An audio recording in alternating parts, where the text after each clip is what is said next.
Hello and welcome to another edition of Snubbed. This is number 18, and the movie I watched this time was Shadow of a Doubt from 1943. This was available on YouTube, so it was free, and I watched this on December 28th. I'm recording on the 29th, so I watched this and Casablanca yesterday. And as I mentioned in the last episode, I'm excited that I was able to meet my reimagined goal of getting through the 1943 Oscars and snubbed movie. So, Shadow of a Doubt is a 1943 American psychological thriller film noir directed by Alfred Hitchcock, starring Teresa Wright and Joseph Cotten, written by Thornton Wilder, Sally Benson, and Alma Reville. Film is nominated for an Academy Award for Best Story for Gordon MacDonald.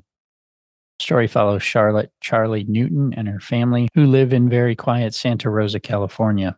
An unexpected visit by Charles Oakley, her charming and sophisticated Uncle Charlie, brings much excitement to the family and the small town. That excitement turns to fear as young Charlie slowly begins to suspect that her uncle may be concealing a dark secret.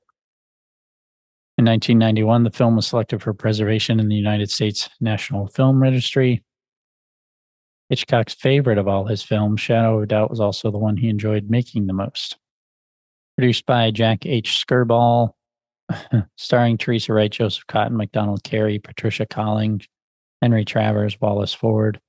Cinematography, Joseph A. Valentine. Edited by Milton Carruth. Music by Dimitri Tomkin, Franz Lehar. Production company Skirball Productions, distributed by Universal Pictures, release date January 12th, 1943, the runtime of 108 minutes.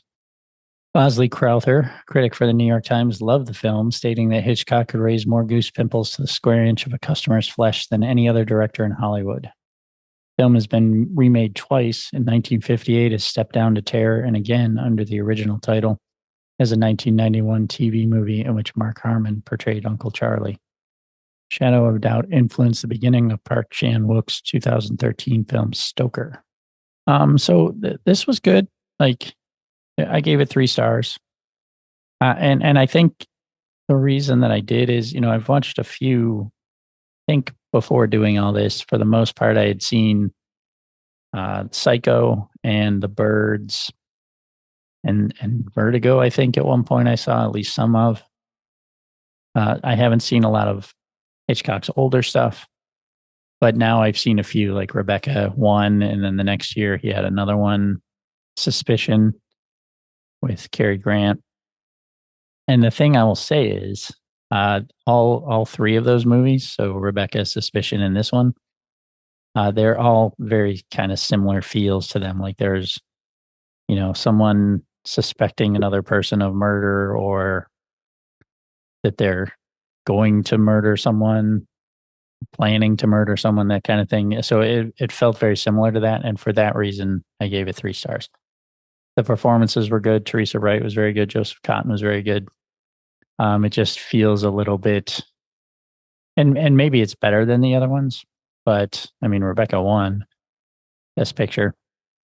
But it feels a bit repetitive at this point for me. So not bad by any means. Was it snubbed? Yeah, I kind of think so this time. A lot of times I say no.